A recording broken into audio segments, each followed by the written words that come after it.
Shirley of Williamson County. For 3 decades. Oh, okay, thank you. For 3 decades, I traveled the state defending parents against over-aggressive child removals. My background includes multiple appeals, 2 historic Tennessee Supreme Court opinions, and carving out civil rights for citizens in the Sixth Circuit Court. This bill will give DCS more power over parents and pushes constitutional limits. It is consistent with my opinion that often criminals have more due process rights than parents. First, it is an unconstitutional reversal of the burden of proof on parents. Second, it seeks to sever parental relationship based on a profound but ambiguous standard of some future psychological event.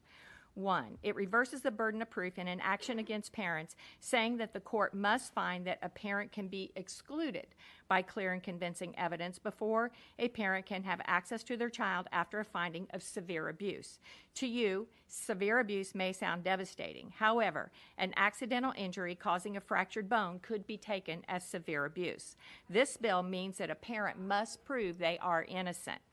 Ms. Moore is going to speak to you about her case in the Tennessee Supreme Court opinion, which came out in May 2023, in which this bill will reverse what the Supreme Court solidified for parents. That mother has been separated for 9 years. Number 2, the bill allows for a diagnosis of a potential future psychological event, providing that DCS can bring an expert to reasonably expect or predict such a future event. The conclusions are made by experts who are paid by the very agency who wants to terminate parental rights. Tennessee's vulnerable population of parents that do not have resources to hire their own experts and can rarely even hire their own attorney. Sadly, Tennessee has a dearth of constitutional attorneys. The challenge in the courtroom is too arduous and there's no money in it. But you have a constitutional duty as well. Remember that unnecessary parent-child separation is well established as a predeterminant for severe anxiety and long-term psychological abuse for children. This bill should be rejected as written. I thank you. Very good, and thank you for that. Members, do we have any questions or comments for our guests? Seeing none. Oh, excuse me. Representative Bricken, you're recognized, sir. Thank you, Mr. Chairman.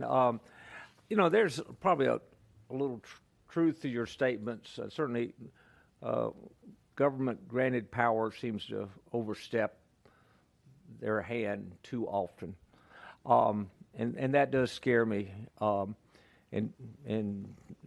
I think DCS is probably extremely capable of overstepping their bounds.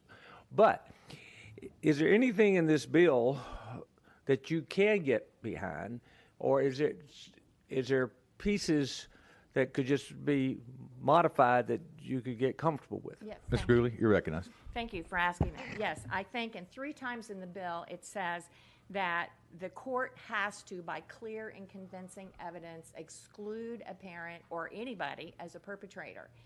That is a reversal of the burden of proof that needs to be stricken. It's in there 3 times. The second one is this very specific provision that the psychologist can come in and say that we expect there might be some psychological damage. Unfortunately, there is some similar language like that currently, and I've seen the damage where they're trying to predict a psychological event.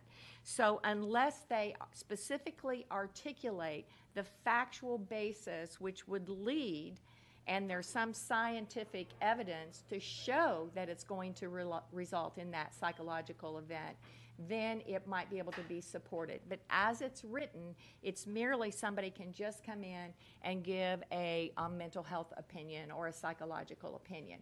It needs to have a factual basis. For instance, let's say a child, and I've seen these cases, that they're locked in the closet for weeks, months, whatever, okay? There are some serious cases where somebody must be able to first articulate the findings of fact before they jump to that next section. The rest of the bill, I don't, I've read through it. I don't really have a lot of major objections. I'm a little bit concerned about the substance or the drug issue, because it says if there are any drugs that are listed in this one section, that are just present and available that a child might have access to. That could be severe abuse. And that list is so broad. It includes depressants, it includes ADHD medication, anything that it's a prescription-oriented medication, like an opioid, a stimulant, or a depressant. I think that's just a little bit too broad because parents wouldn't even know that that's an issue.